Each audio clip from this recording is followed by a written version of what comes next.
Yang berikutnya ada warisan yang tidak langsung dibagikan. Begitu ya Pak? Mana yang menanya tadi Bapak? Betul ya? Tidak langsung dibagikan.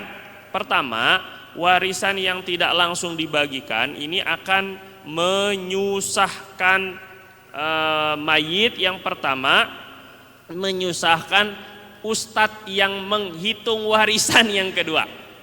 Karena kadang nggak langsung dibagiin, akhirnya keburu meninggal ahli waris pertama, ahli waris kedua, udah 10 tahun nggak dibagikan, nggak dihitung dulu. Minimal kalau nggak dibagikan, dihitung dulu. Jadi dia tahu bahagian dia berapa. Ini karena nggak dibagikan, nggak dihitung, nunggu rumahnya, nunggu ibunya meninggal. Jadi kata si ibu, ini pokoknya selama ibu masih hidup, jangan digotak-atik ini rumah ya. Ini nggak benar. Bapak meninggal, ibunya masih hidup. Itu Pak ceritanya. Biasanya begini, biasanya kan, anaknya beberapa, maka jatahnya ibu cuman 1/8. 7/8-nya punya anak. Ya kalau anaknya lagi nggak butuh duit, anaknya lagi nggak ada keperluan. Kalau anaknya ada keperluan, terus ada ahli waris yang mencegah untuk tidak boleh dibagikan, ini ahli waris yang mencegah zolim kepada saudaranya. Karena ya dia sih lagi enak-enak aja, lagi nggak butuh duit. Tapi ada yang mungkin belum bayaran sekolah 3 bulan, mungkin yang ini baru di PHK, macam-macam. Ini sehingga kita tahan warisan dari ahli waris yang berhak, ini tidak boleh. Jadi hitung terlebih dahulu. Kalaulah misal sepakat kita akan membagikannya nanti setelah rumah laku, karena rumahnya kudu dijual dulu untuk bisa dibagi secara faraid.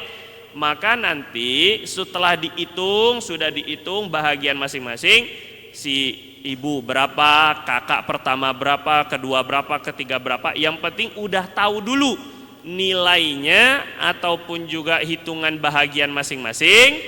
Nantinya baginya setelah udah ada duitnya, ini nggak masalah karena masing-masing sudah mengetahui haknya. Atau sebahagiannya bilang, kita sepakati aja rumah ini biar nggak kemana-mana, udah kita nggak usah jual ya. Kakak yang ngomong kayak gitu, saudara yang ngomong kayak gitu, harus ngebayarin bahagian-bahagian yang lain. Enak aja nggak dijual. Iya kalau abang malah lagi nggak butuh duit, abang usahanya lancar, sedangkan saya ini empot-empotan, nah, misalnya begitu. Maka dia, abang yang bilang kita jangan jual ya, ini rumah keluarga, ini banyak kenangannya. Dia yang ngomong kayak gitu, belilah dia.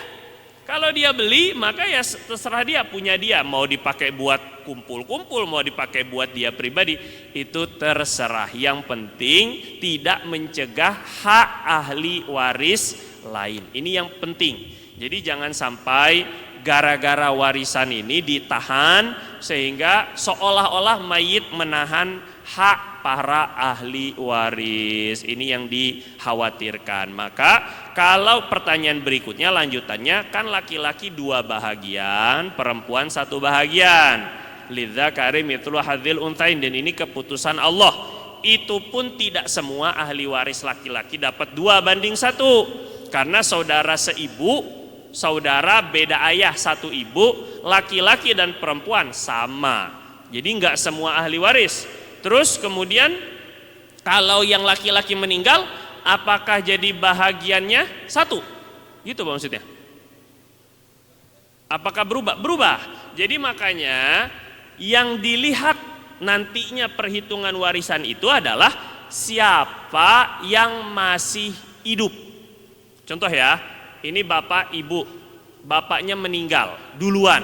Berarti ahli warisnya ada istrinya, ada anaknya 3 misalnya ini, atau anaknya 4. Itu beda hitungannya dengan kalau ibunya yang meninggal duluan, berarti ibunya yang akan mewarisi, istrinya yang akan mewarisi, suaminya dapat beda, anak-anaknya akan berbeda. Anaknya yang meninggal duluan pun akan berbeda lagi hitungannya. Makanya tadi saya bilang, kalau warisannya nggak langsung dibagikan, akhirnya menyusahkan kepada ustadz-ustadz faraid. Dahnya nggak dapat persenan pula. Nah ini kan cuman ngitungin doang, panjang kali lebar kali tinggi, tuh ujungnya jazakumullah ustadz. Udah begitu aja selesai masalah ini kan. Jadi sudahnya nggak dapat, udah ngitungnya ribet karena meninggal. Siapa aja yang masih ada Pak? Urutan meninggalnya itu juga menentukan berapa bahagian yang didapat. Makanya ini kalau ada masalah warisan, konsultasikan terlebih dahulu kepada para ustadz yang berkompeten di bidangnya.